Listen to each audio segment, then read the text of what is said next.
ग्रामा संकल्प दिवस है। 13 जनवरी 2013 को निषाद राज के किले पर हम लोगों ने संकल्प लिया था कि कभी हमारे समाज के लोगों ने भारत को विश्व गुरु बनाया था।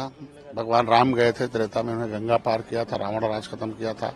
भगवान राम श्री जब 14 वर्ष बाद आए तो अयोध्या में उन्होंने पहली कैबिनेट में निषाद राज आए। जब दोनों ने राजनीतिक कलम चलाया तो नीति बनाई तो सुख का राजा है। ये मुगलों अंग्रेजों ने इस देश को भ्रष्ट कर दिया, किला तोड़ दिया, फोड़ दिया, तो हम लोगों ने कसम खाया कि फिर से वो निषाद राज का युग लाया जाएगा, भगवान राम का युग लाया जाएगा और फिर से राजनीति निशाइए। ये झुआ भरोट को पौआ पिला के इनको अंग्रेजों मुगलों ने तो बर्बाद किया ही था, पिछली सरकारों ने कहीं नहीं छोड़ा। तो ये संकल्प लेते हैं हर साल। हमने तो लिया 23 लोगों के साथ, फिर 23,000 अब 23 लाख करोड़ों लोग हो गए, तो अब लाख बहुत अधिक संख्या हो गई। तो हमेशा गोरखपुर और इलाहाबाद मनाते थे, इस बार हम लोग रमादेवी अम्बेडकर पार्क मनाना। अब पूरे प्रदेश नहीं पूरे देश से मछुआरे आए हुए हैं और आज ये संकल्प लेके जाते हैं और संकल्प ले जाते हैं कि भैया अब हमें पौआ नहीं पीना है, न किसी के पर्चा पढ़ना है, न तो किसी के पार्टी में जाना है। अब खुद की हमारी पार्टी है, टोपी झंडा नारा है, सबसे ज्यादा वोट हमारा है और 37 सीटें लोकसभा की हैं जहां 3.5 लाख से ऊपर वोट है। बाकी जगहों पर 1.5 से 2 लाख वोट, हमारा 2.5 लाख है। नदियों के किनारे हैं, सारी नदियां हैं। तो हम 2022, 2023, 2024 में भी लाना है सरकार, फिर अपनी समस्याओं का समाधान कराना। तो ये राजनीतिक संकल्प लेने आते हैं, सोच बदलने आते हैं कि हम केवटा मल्लावा बिंदवा कश्यप कहरा नहीं है, अब हम निषाद राज के वंशज हैं और हम राजा के वंशज हैं और राजा ही राजनीति करता था और राजनीति से ही समस्याओं का समाधान होगा। इसलिए सारे के सारे लोग आज आकर रमादेवी पार्क में आज के दिन में माननीय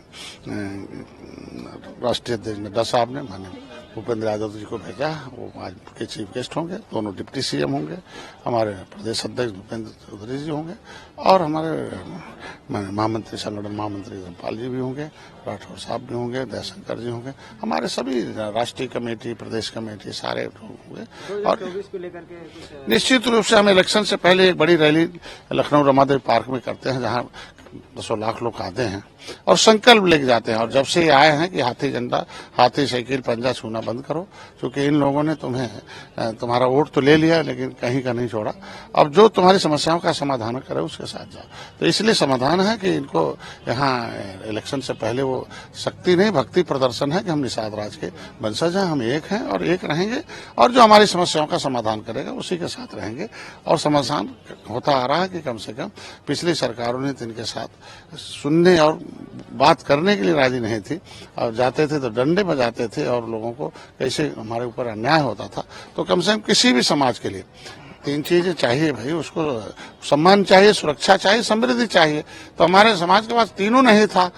जिसके पास तो सम्मान और सुरक्षा था, समृद्धि पीछे पीछे थी। तो अभी इनको मेरे साथ आने से, इस रैली से और संकल्प लेने से, टोपी झंडा उठाने से, जय निषाद राज बोलने से इनको सम्मान बढ़ रहा। मोदी जी जय निषाद राज का नारा प्रथम कम से कम निषाद राज की धरती को प्रणाम किया। आज हमने सौभाग्य है कि भगवान राम के साथ साथ निषाद राज की मूर्ति लग रही है और निषाद राज के वंशज के घर जाके चाय पीना, अब जिस समुदाय की चिंता प्रधानमंत्री करते हैं, इससे बड़ा सम्मान क्या हो सकता है। तो हम लोग बस खाली सम्मान है और फिर इनके लिए सुरक्षा भी है, सरकार के साथ है। अब कम से कम अभी सरकार के साथ रहने से सुरक्षा भी, तो जब सम्मान और सुरक्षा हो जाए तो समृद्धि पीछे पीछे आना शुरू हो जाता है। उसके लिए नीतियां बनी है, केंद्र से है, प्रधानमंत्री मत्स्य संपदा योजना है, उनके लिए फ्री का दुर्घटना बीमा है, आज के दिन में फिशरीज क्रेडिट कार्ड है, आज के दिन में मुख्यमंत्री संपदा योजना, निषाद राज बोट योजना, पशुआ कल्याण, ये सारी नीतियां। तो इसके मतलब सम्मान सुरक्षा के बाद समृद्धि के लिए इनके काम हो रहा है और तीनों प्राप्त करने के लिए संकल्प लेने के लिए आ जा रहे हैं। सर, इंडिया गठबंधन क्या लगातार इनका सीट को लेकर के ये सब लोग बैठ करके साबित करते हैं कि मोदी के सामने देश में कोई नेता नहीं है जो खड़ा हो सकता है। ये बार बार बैठक करके एक ही चीज करते हैं कि हम अकेले कुछ नहीं कर सकते और मोदी जी ही पूरा का पूरा आज के दिन उनके नेतृत्व में देश है। सारे जाति सारे धर्म के लोग आ रहे हैं और इंडिया गठबंधन कुछ है नहीं, यूपीए का कब्रिस्तान है। मैं बार बार कहता हूँ, ये बटुए जोगी मठ उजाड़ हैं, सब बिना दूल्हे की बारात हैं और सब दुल्हा बनना चाहते हैं। दल तो दिख जाता फोटो में, लेकिन दिल इनके एक नहीं है, क्योंकि सारी पार्टियां कांग्रेस की नीतियों के खिलाफ ही बनी हैं।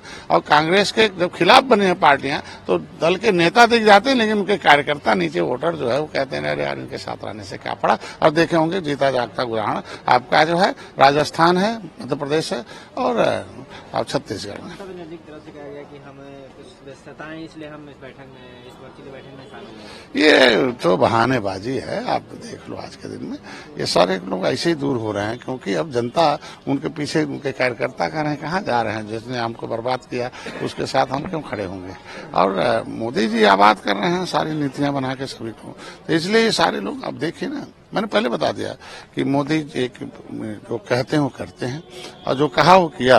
आपने देखा धारा 370 खत्म हुआ, राम मंदिर बन रहा है, सारे संस्कृति है, अर्थव्यवस्था 5वें नंबर पर आया है, और देख सकते हैं आपको भारत फिर से विश्व गुरु बन रहा है, G20 का नेतृत्व कर रहा है, और जन कल्याणकारी नीतियां हैं। 80 करोड़ लोगों को रोज भोजन, यही अनाज गोदामों में सड़ रहा था, गांव का गरीब भूखों मर रहा था, तो इसका मतलब ये भुखमरी के कगार पर ले जाते थे। उन्होंने कलम चलाया, नीति बनाई, आज के दिन में देखो सौभाग्यशाली।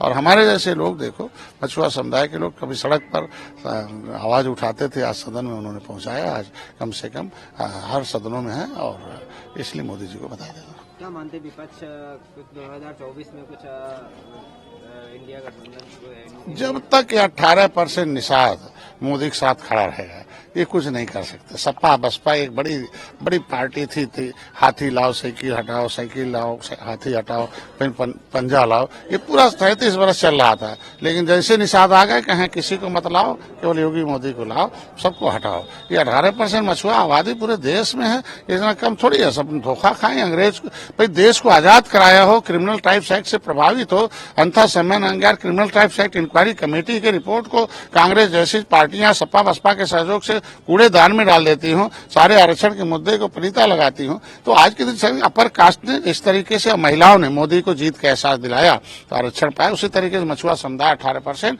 मोदी के साथ खड़ा है और जीत का एहसास दिला रहा है, और निश्चित रूप से उस पर पहल हो रही है, और निश्चित रूप से समस्याओं का समाधान। कर्नाटक के मुख्यमंत्री उन्होंने कहा कि हम 22 तारीख को तो अयोध्या नहीं जाएंगे, लेकिन उसके बाद हम सोचेंगे कि अयोध्या समय मिलता तो हम जाएंगे। देखिए, विपक्ष का नाम ही है विरोध करना। अब मुंह से तो विरोध करते हैं, लेकिन अंदर से पूजा करते हैं सुबह शाम। ये सारे लोग अंदर से सभी देवी देवताओं भगवानों को पूजते हैं, और सारे लोग पुजारी हैं, सुबह शाम बैठते हैं, कई घंटा पूजा करते हैं, तो अंदर से है। लेकिन चूंकि विपक्ष में है तो विरोध नहीं करेंगे तो क्या हो जाएगा। इसलिए स्वागत है, बधाई है इन लोगों को। कम से कम अब लोग सोच रहे हैं कि नहीं, जो विरोध करते थे राम मंदिर न बने, लेकिन अब कम से कम स्वागत करते हैं कि नहीं, मर रहा तो हम दर्शन भी करें।